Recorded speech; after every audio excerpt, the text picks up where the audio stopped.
animals creating the world around them like we create?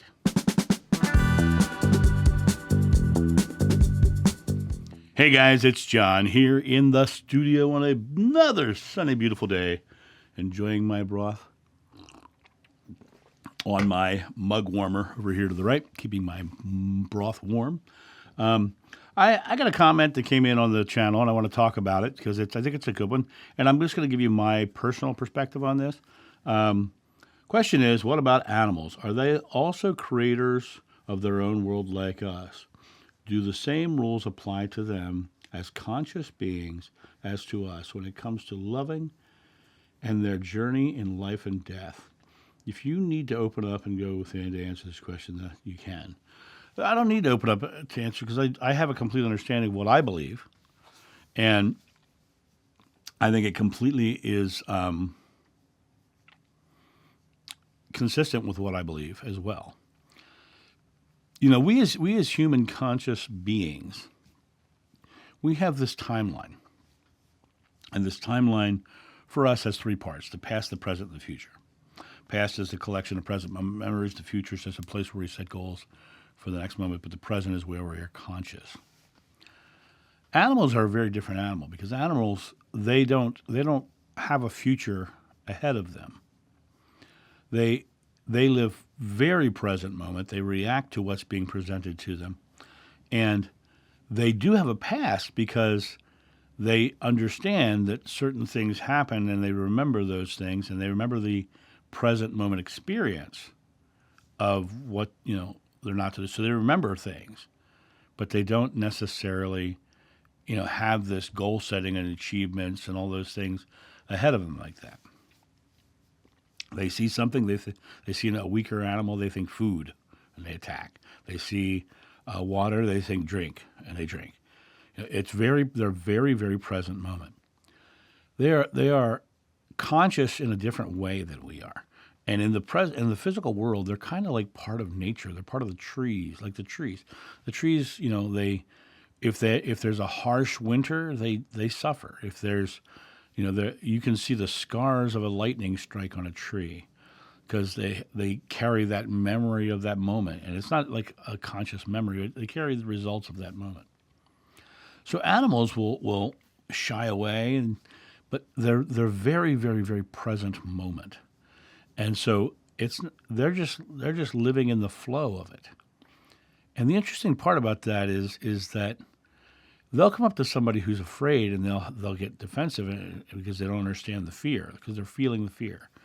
They come up to someone else who is just loving and caring, and most of the time they'll be loving and caring, right? But sometimes they may have the understanding that these human people shoot us, or these human people are bad, or other ones think that they have that no memory. Puppies on the side of the road who haven't had a chance to have an experience with humans will run right up to a human. They'll have no problem coming up to a human. It comes back to the idea that are they the same as us, is what you're asking. Are they creating their experience? And in reality, they're just a natural part of the flow of the experience. I look out in my backyard and I see deer, and they're out there and they're eating my crab apples off the trees, and they're walking along, and and I walk out in the back deck and they look at me real quick. Right? Why? Because they've had experiences with people. And then they run away. They're reacting in the moment, about the moment, and that's basically all they're really doing, is being reactive in the moment. I remember a time when I was in my 20s, my little brother and I went down to my brother-in-law's house. Now, he had a big Labrador, golden lab named Bones, and Bones was a little bit crazy. He was a little bit crazy, but I had grown up with Bones, so Bones knew me and would come up and wag his tail. But my little brother was so afraid of Bones. And I remember walking up to him Bones one time. Oh, Bones comes out wiggling. "Oh, Bones, how are you?" And he turns to my brother who's afraid, and he nips at him. He felt that fear and that anxiety. So it was that power play. It was that present moment. I feel fear, so I'm going to react to it. I feel love, so I'm going to react to it. Animals live in that way. They're part of nature. They're part of this, the consciousness of it all. Yes, but they don't create their future like we do. They live in the flow of the oneness of God, and they live very present moment. And so when I look at animals, I see them as just beautiful creatures. But I'm also very grateful for, as I said, I'm drinking my broth right now. That's beef broth, right?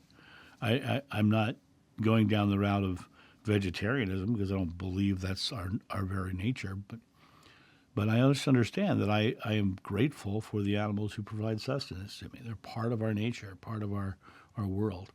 And I think that in the end, it comes back to the idea of we are unique. We are unique in this oneness of God, in our awareness of God.